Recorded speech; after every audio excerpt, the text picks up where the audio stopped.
I wanted to get your assurance as the boss of this House, as the leader of this House, as the Speaker of this House, the Speaker, that the 291 members of Parliament who have signed to this motion, Mr. Speaker, their safety and security will be guaranteed, Mr. Speaker. Because the motion does not end at the tabling, at the notice of motion today. It will go through a process.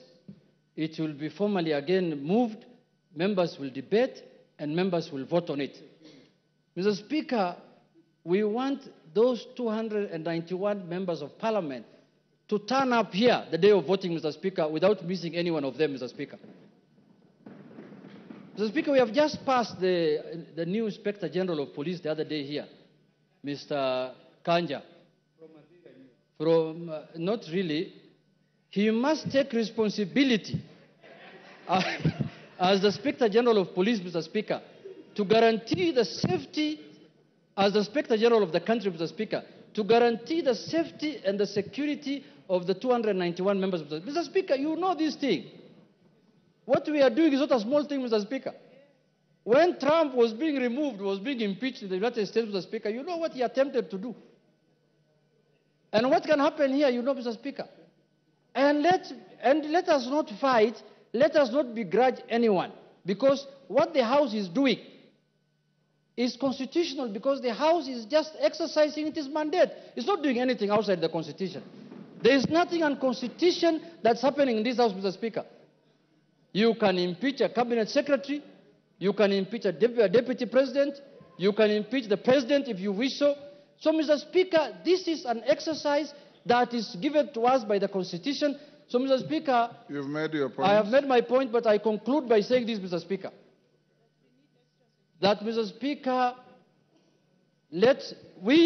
when we were elected, Mr. Speaker, as members of Parliament, we became the staff of the Parliamentary Service Commission. Each member here, Mr. Speaker, their employer, they are employees of the Parliamentary Service Commission, which you are the chairman, Mr. Speaker.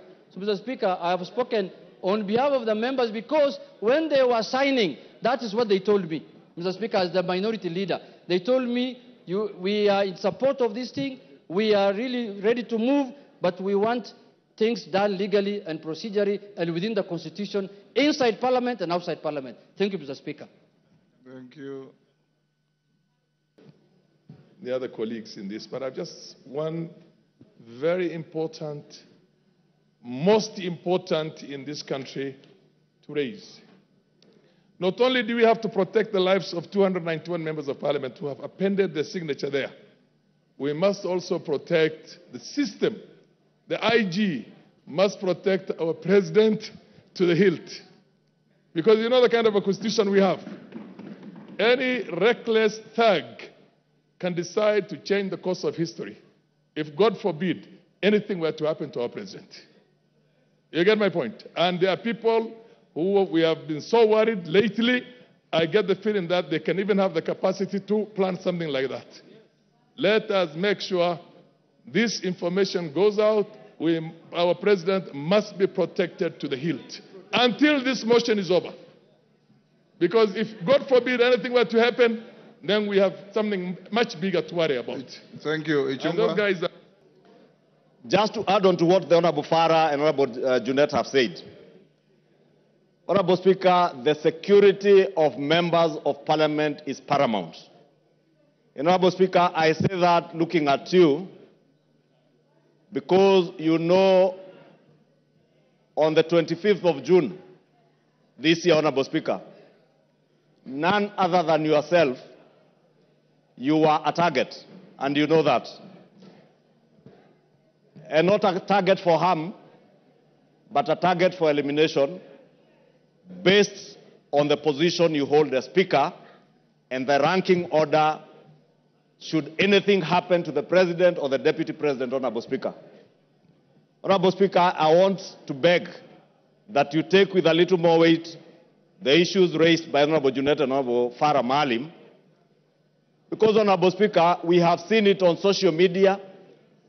We have been told by certain quarters that before March of 2025, they say bendera itapepea mulingoti nusu. Honorable Speaker, these are weighty issues. And I hear what the Honorable Farah Maalim is saying on the security of the President, and we have no business to advise the Inspector General and the Director of the National Intelligence Service on what to do.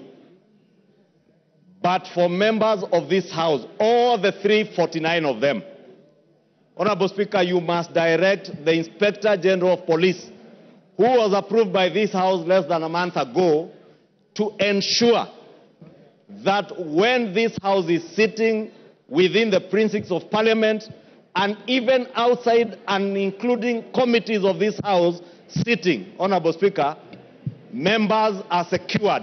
Thank you. And even in their homes, Honorable Speaker, they are secured.